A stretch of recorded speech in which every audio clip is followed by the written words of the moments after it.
Bom dia a todos, mais uma vez. Continuando a nossa série, no domingo passado, a nossa série é Movimentos Religiosos. Nós estamos vendo a Congregação Cristã do Brasil.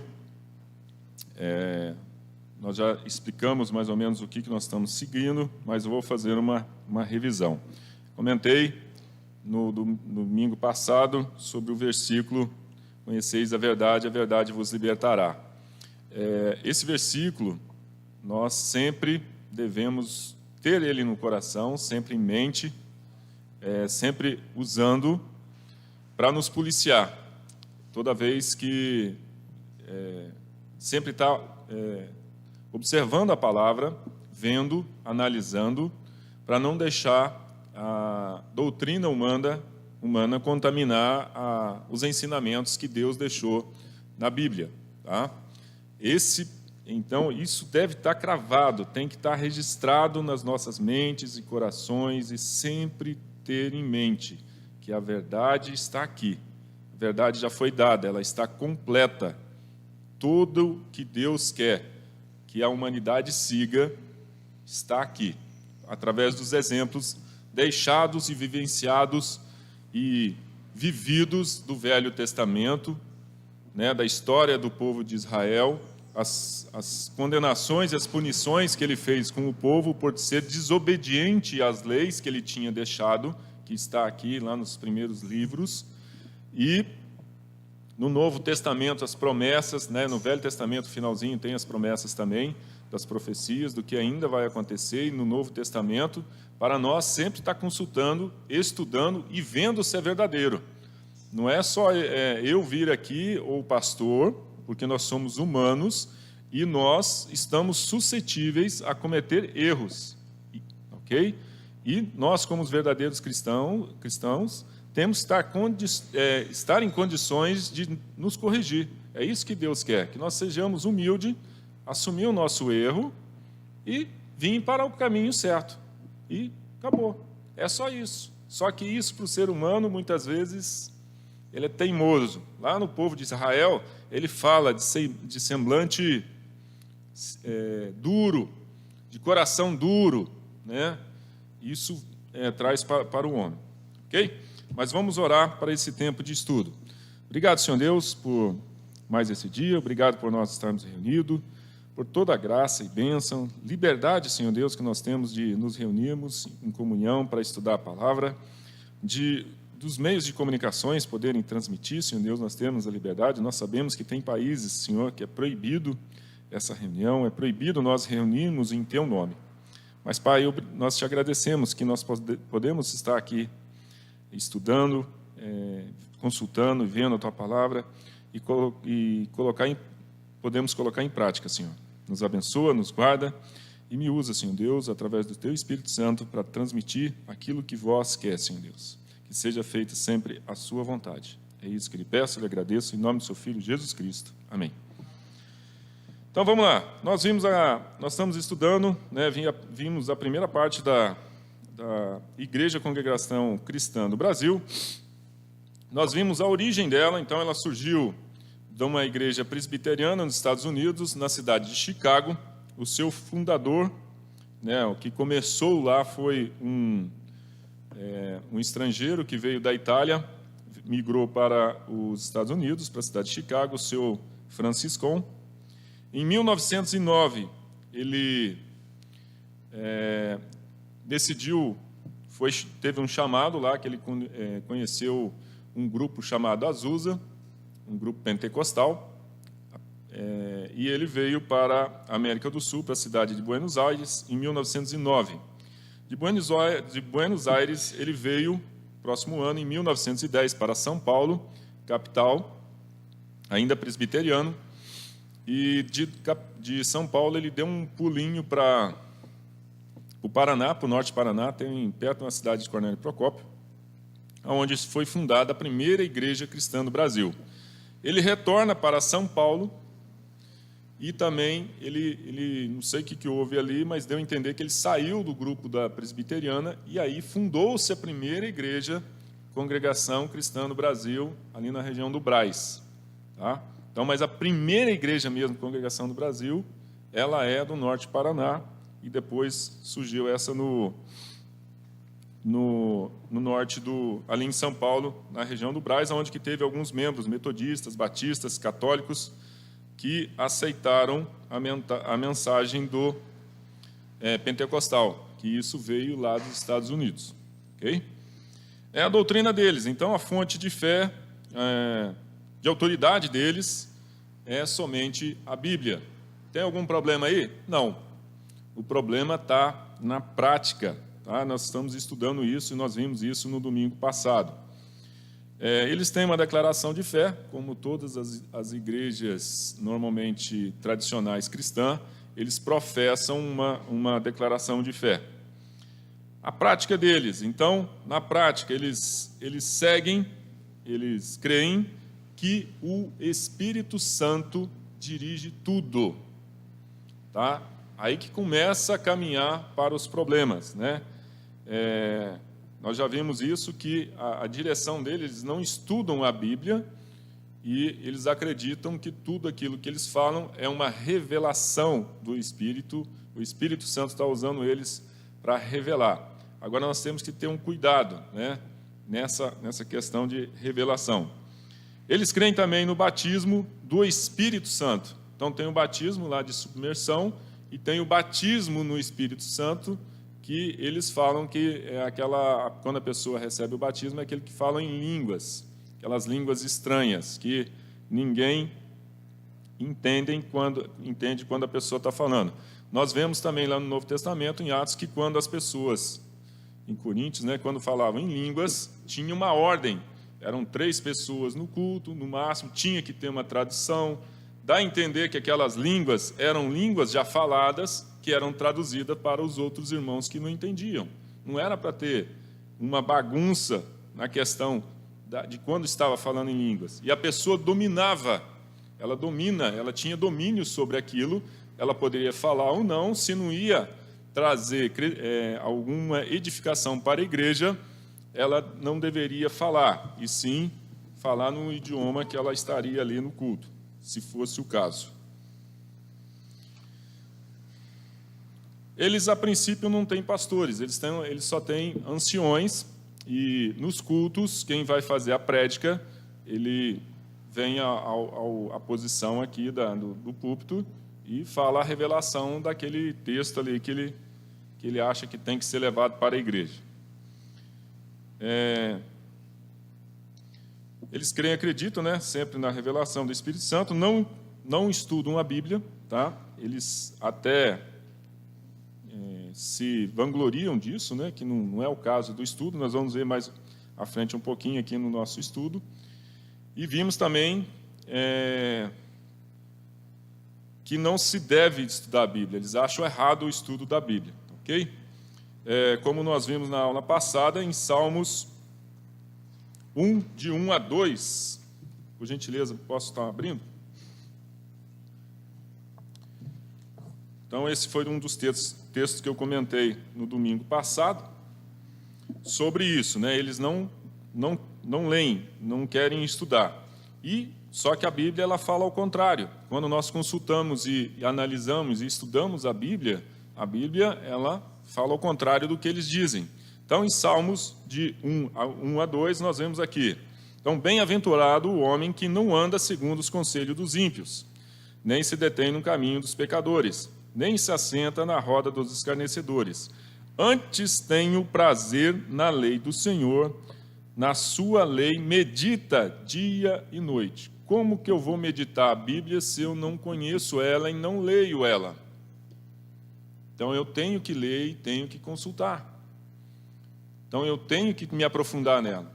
Então, isso aqui foi um dos textos, eu passei vários textos que nós estudamos, vimos Provérbios 7, de 1 a 3, vimos 2 Timóteo 2 a 15, tudo isso falando contrário o que eles pregam, o que eles ensinam.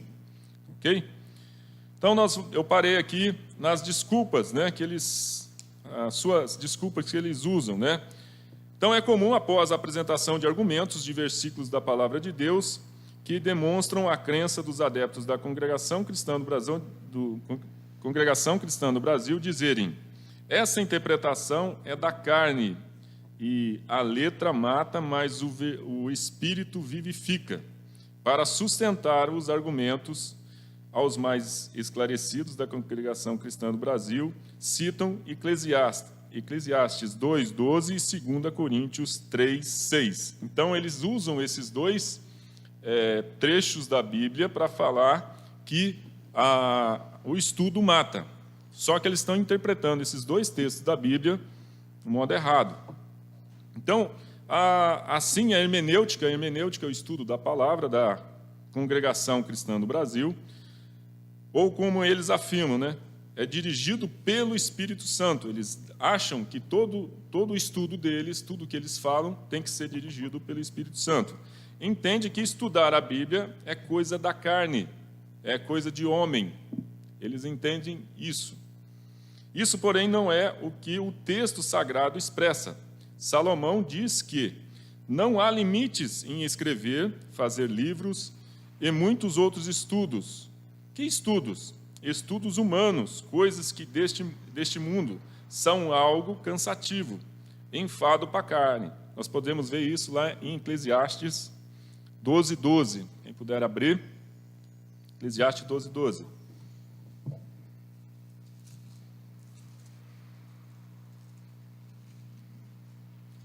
Então, nós vemos aqui o que? Salomão, o que ele estava comentando aqui? Então, o que ele fala?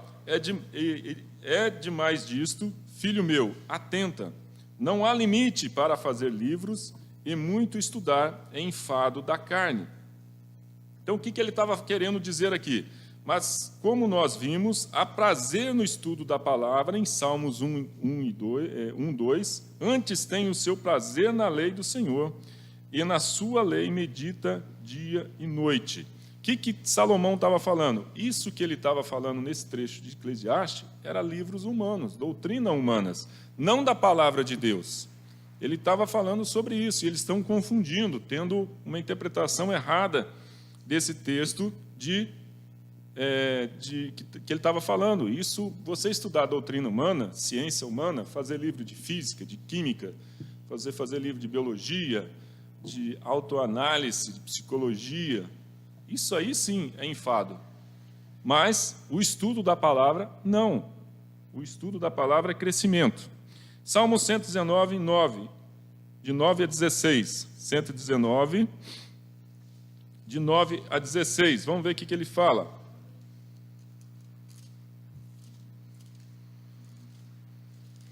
Salmo 119, de 9 a 16. Com que purifica o jovem o seu caminho, observando conforme a tua palavra. Com todo o meu coração te busquei. Não me deixes desviar dos teus mandamentos. Escondi a tua palavra no meu coração, para eu não pecar contra ti. Bendito tu és, ó Senhor, ensina-me os teus estatutos.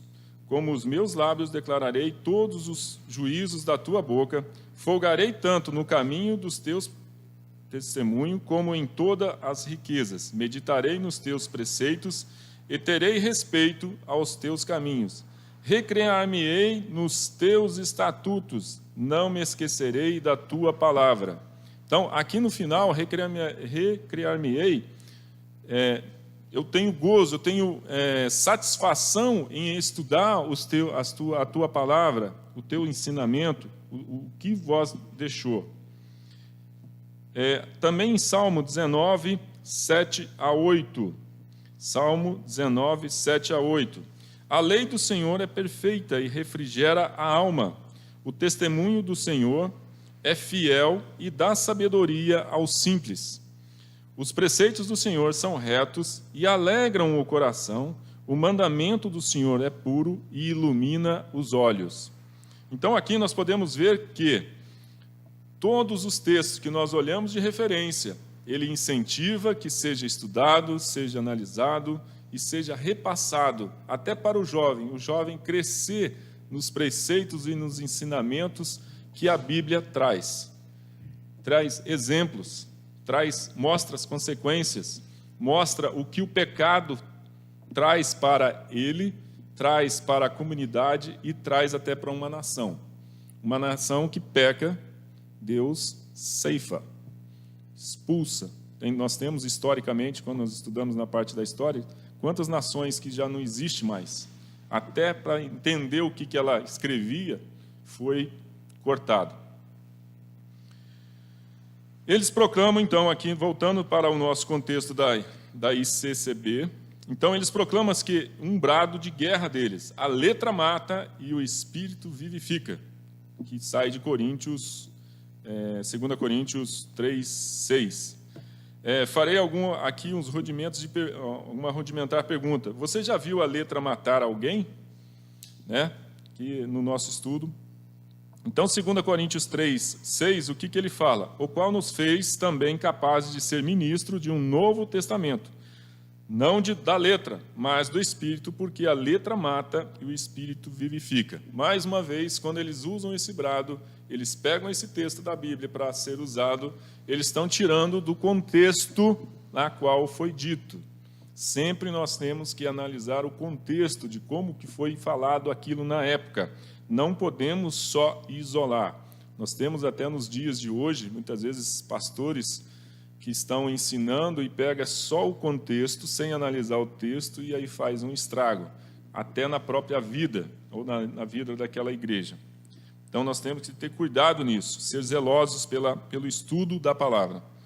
Se esse versículo significasse o que querem os adeptos da congregação cristã do Brasil, como seria bem-aventurado quem medita da palavra de Deus de dia e de noite, como o Salmo 1 a 2, como é falado.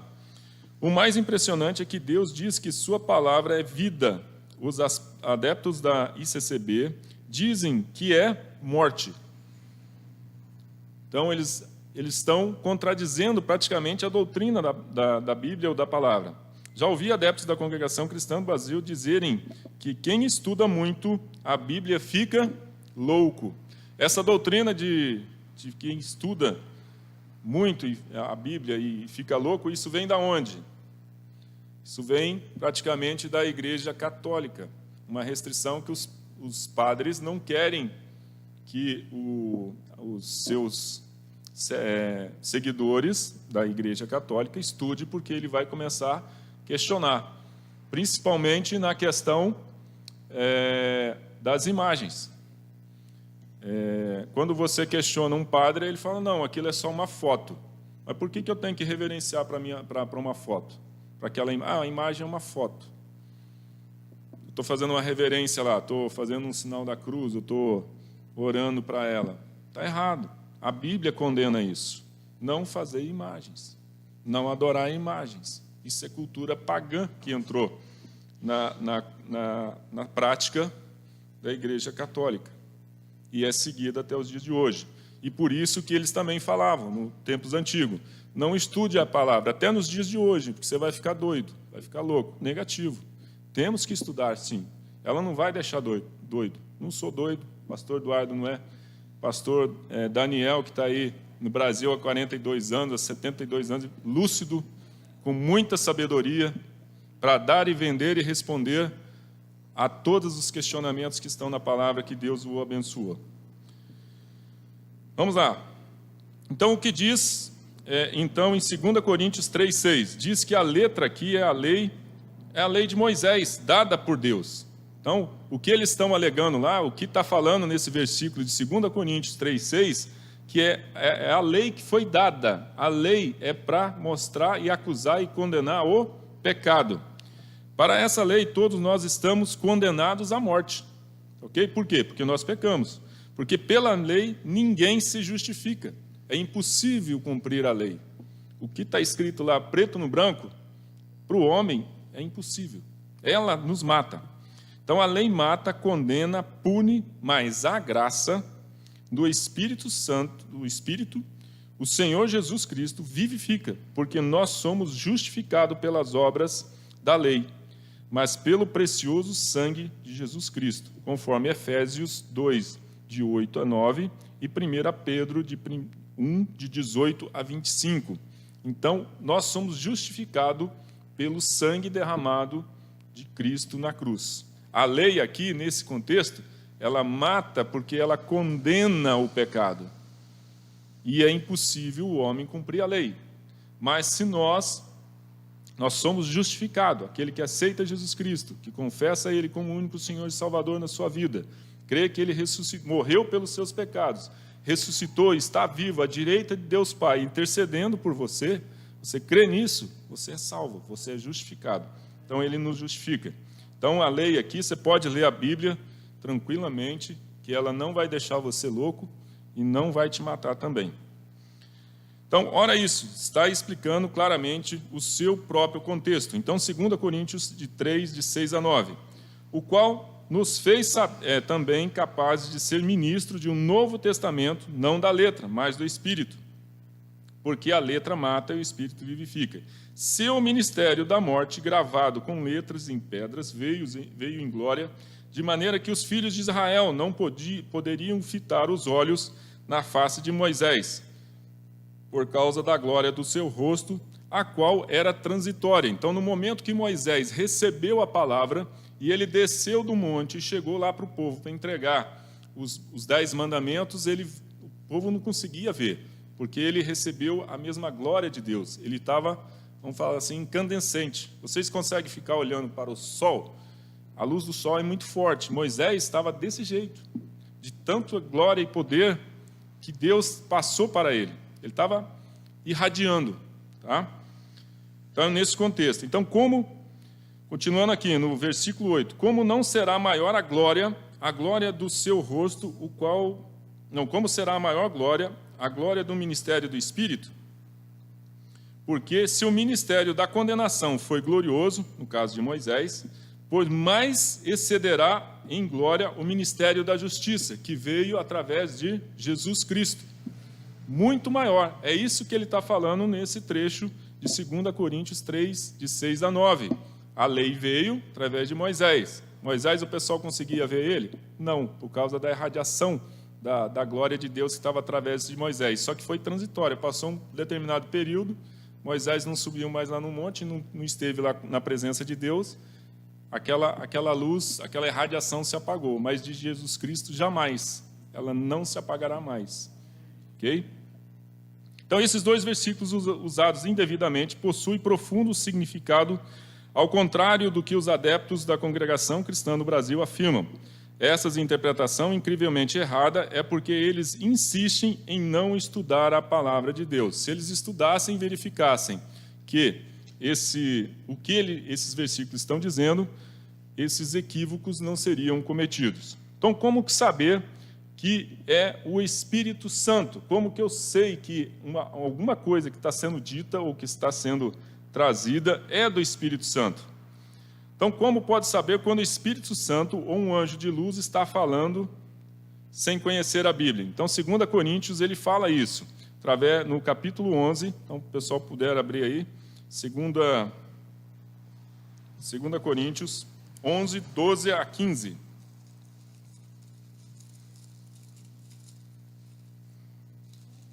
Segunda Coríntios 11, de 12 a 15.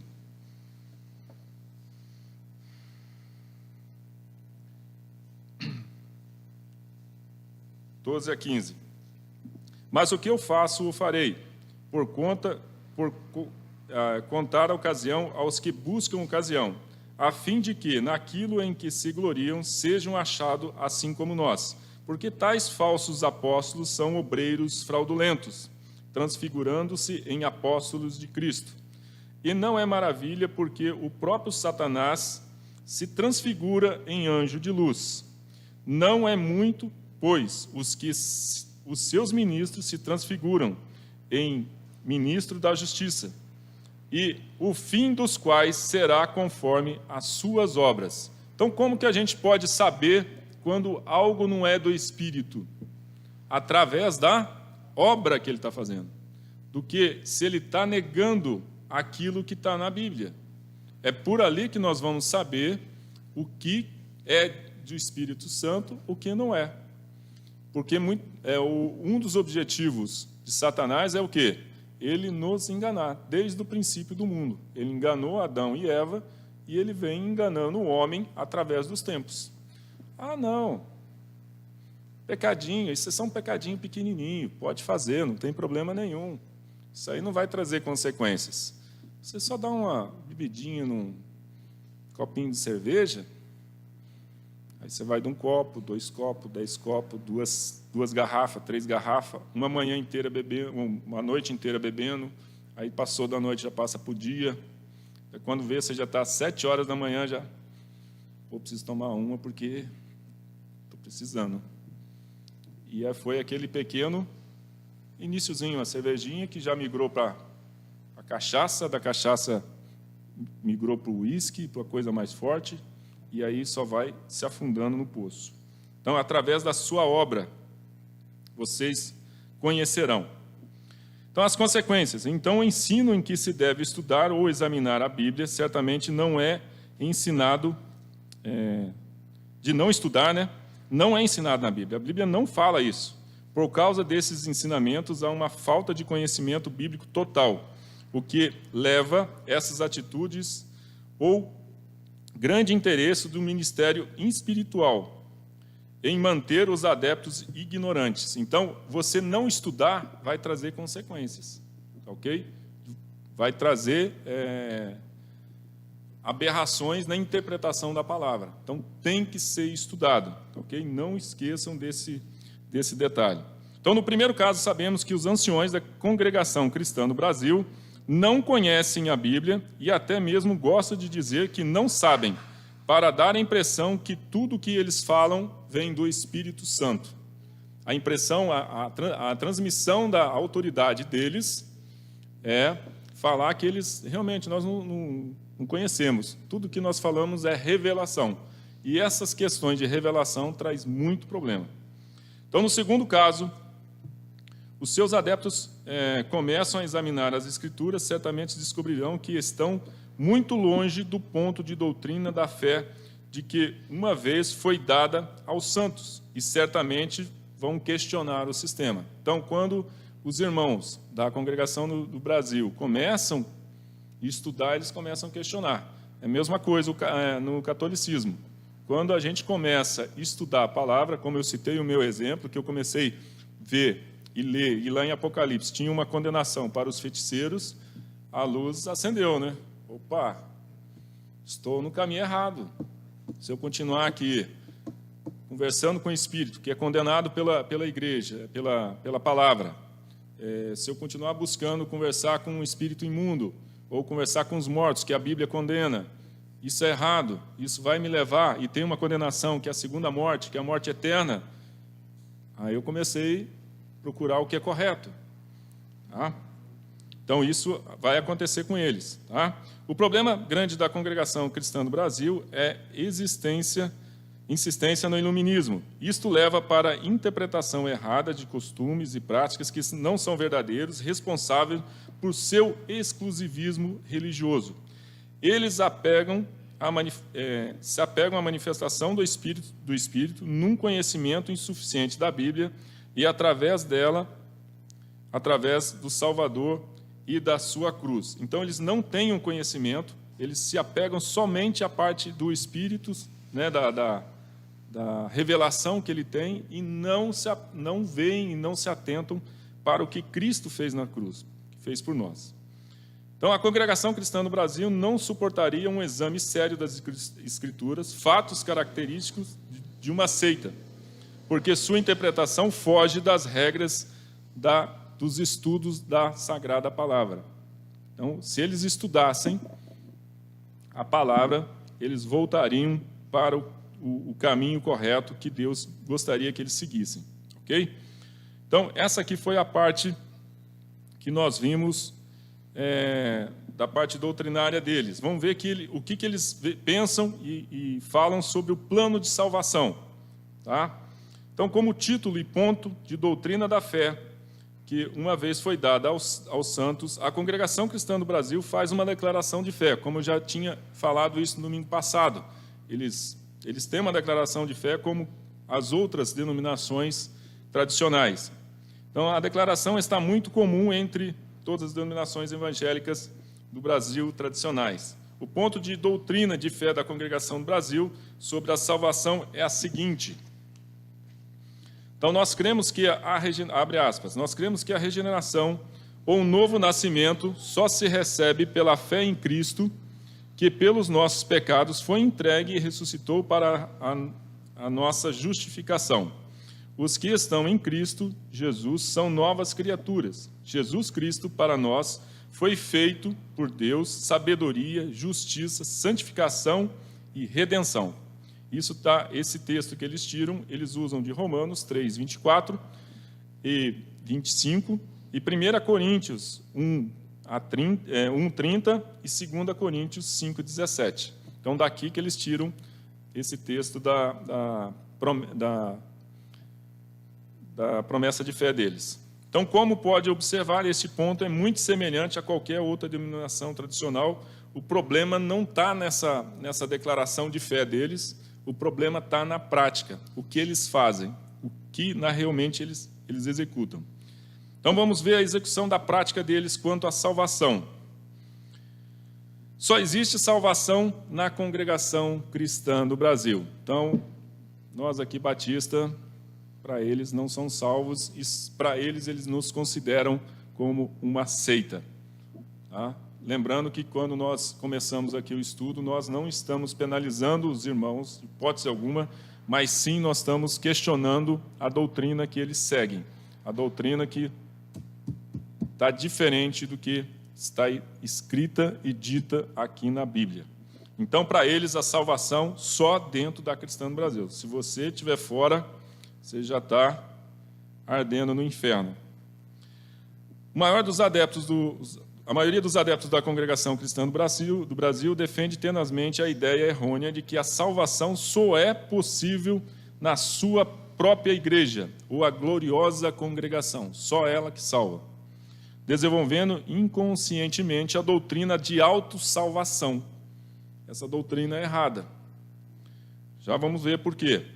Ou a religião salvítica, não é religião e não é autossalvação. E, consequentemente, o monopólio da salvação, com todos os direitos reservados somente para ela. Só ela está certa, só o que eu faço que está certo. Não é preciso da congregação cristã do Brasil para ser salvo. Vamos ver lá em Atos 4:12. Por gentileza. Atos, capítulo 4, versículo 12.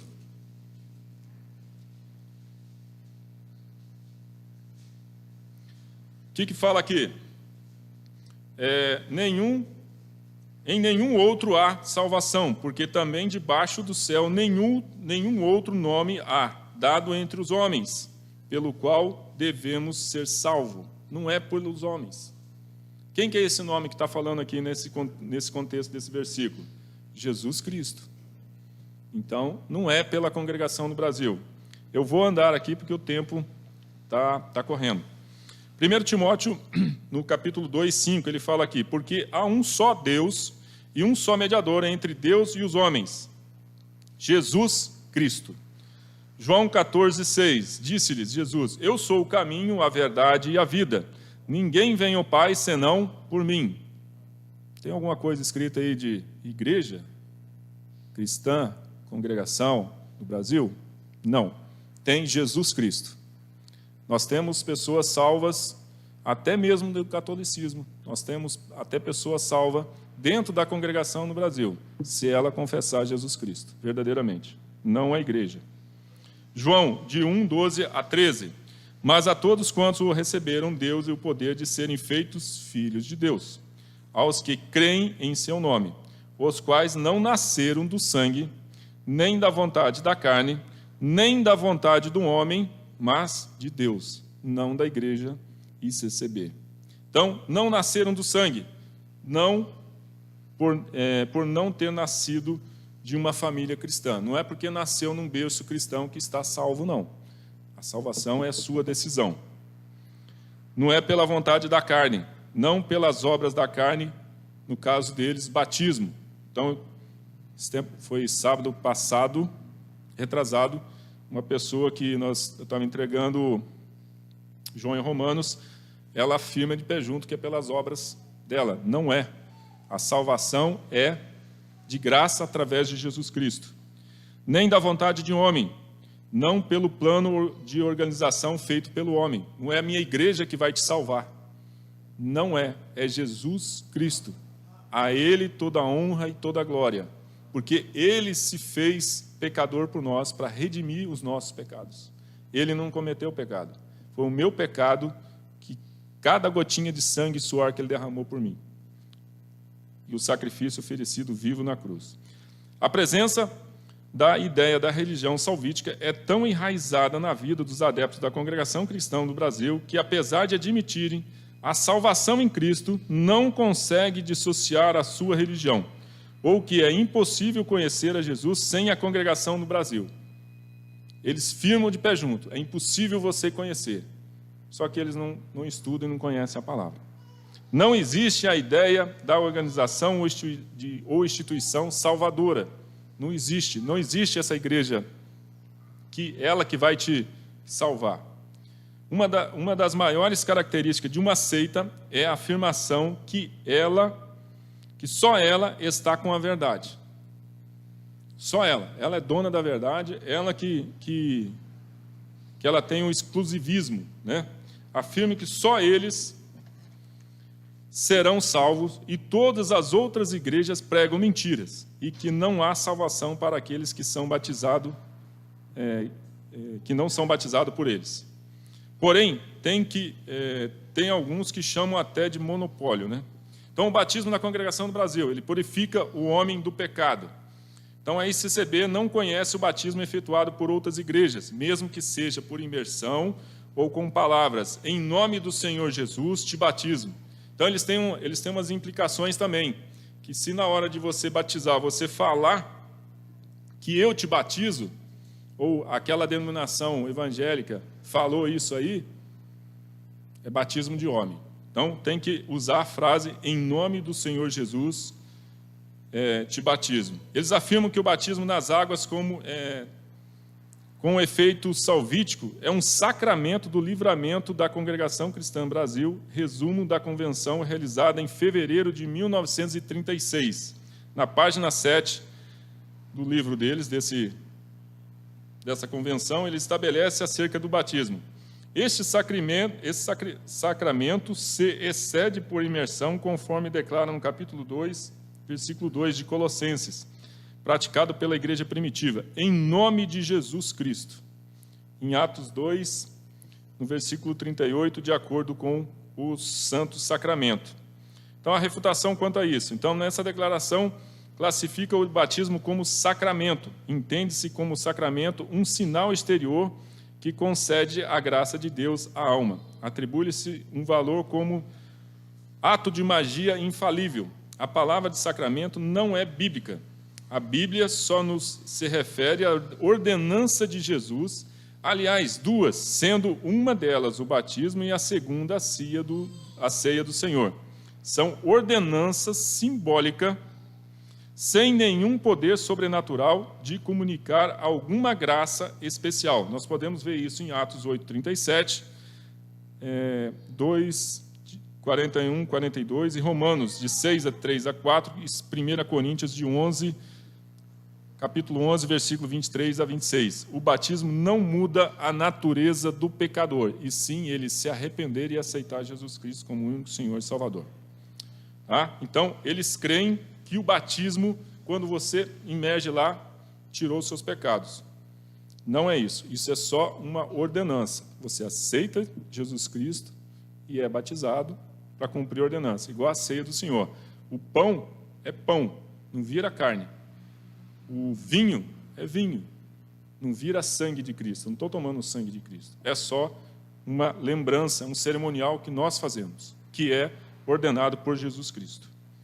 Muitos anciões da Congregação do Brasil, no momento do batismo, dentro do tanque batismal, convidam as pessoas para se batizarem para a purificação dos seus pecados. Então, é comum a pessoa, mas esse irmão já foi batizado, ele entra lá porque ele acha que aquele ato está redimindo ele dos pecados cometidos dele. E nós vemos na palavra que não é isso. Como que você é perdoado os seus pecados? Aceita Cristo, cometeu o pecado, se arrepende e vai lá e confessa a Ele. É assim que é feito, é assim que a palavra nos ensina.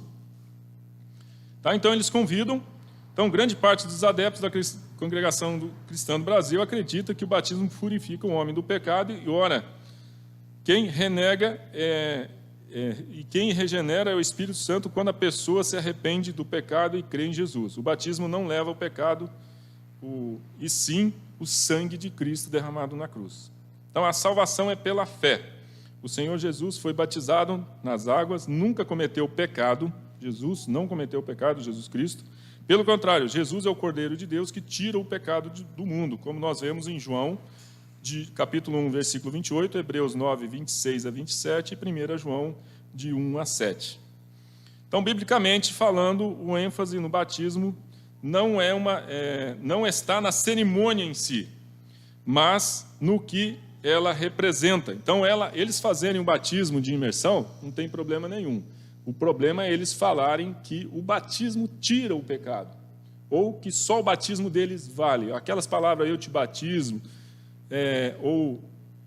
como eles creem aqui, como está em outros versículos, em nome de Jesus o batismo, como está escrito, não tem problema. Isso aqui não vai trazer, isso aí é refutação humana. Tá?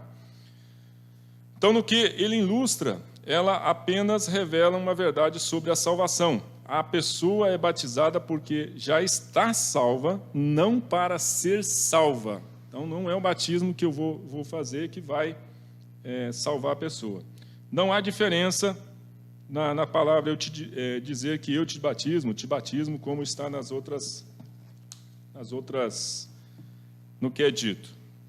Pessoa de Cristo. Então, o que eles veem sobre a pessoa de Cristo? Então, o ponto de doutrina da fé da congregação cristã no Brasil acerca de Jesus Cristo é o seguinte: nós cremos que há um só Deus, vivente e verdadeiro, eterno e de infinito poder, criador de todas as coisas, em cuja unidade há três pessoas distintas, Pai, Filho e Espírito Santo, que eles tiram de qual texto? Efésios 4, 6, Mateus 28, 19 e 1 João 5, 7.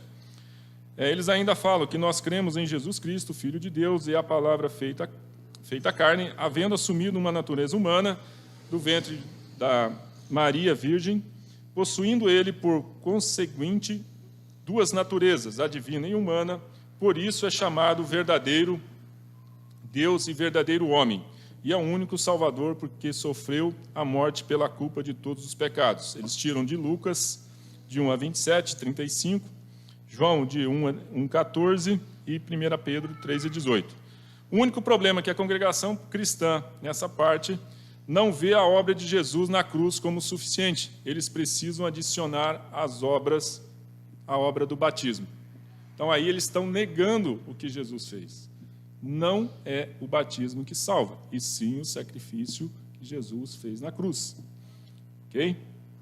Conclusão. Então, por fim, a congregação cristã do Brasil interpreta a Bíblia erroneamente nas doutrinas principais da fé cristã, especialmente a doutrina da justificação pela fé em Cristo. E estão muito envolvidos emocionalmente com revelações, deixando o lado da suficiência da Escritura. Então, resumo de tudo que nós vimos aqui, ok? Tem mais fontes especiais que alguém quiser pesquisar na internet, quiser ver, depois quiser conversar comigo e pegar o e-mail, tem o www.icp.com.br, que tem estudos sobre a parte doutrinária deles. Tá? Então, com isso, nós vimos como eles veem, e nos veem também, né? Eles veem a gente como seita, por causa de pequena interpretação ou grande erro da interpretação errada da Bíblia. Quando nós interpretamos errado a Bíblia, comete-se as heresias de tirar a autoridade de Cristo, ou dar mais ênfase a uma obra que é errado, e aí sai para o lado errado, que Deus não queria que isso chegasse a esse ponto. Tá? Então, o que eu tenho para passar sobre a ICCB, né? Igreja Congregação Cristã do Brasil, é isso. Então, finalizamos o estudo da ICCB, foi 2 domingos, domingo passado e esse, e futuramente no domingo que vem será outra denominação que será estudada. Ok? Muito obrigado.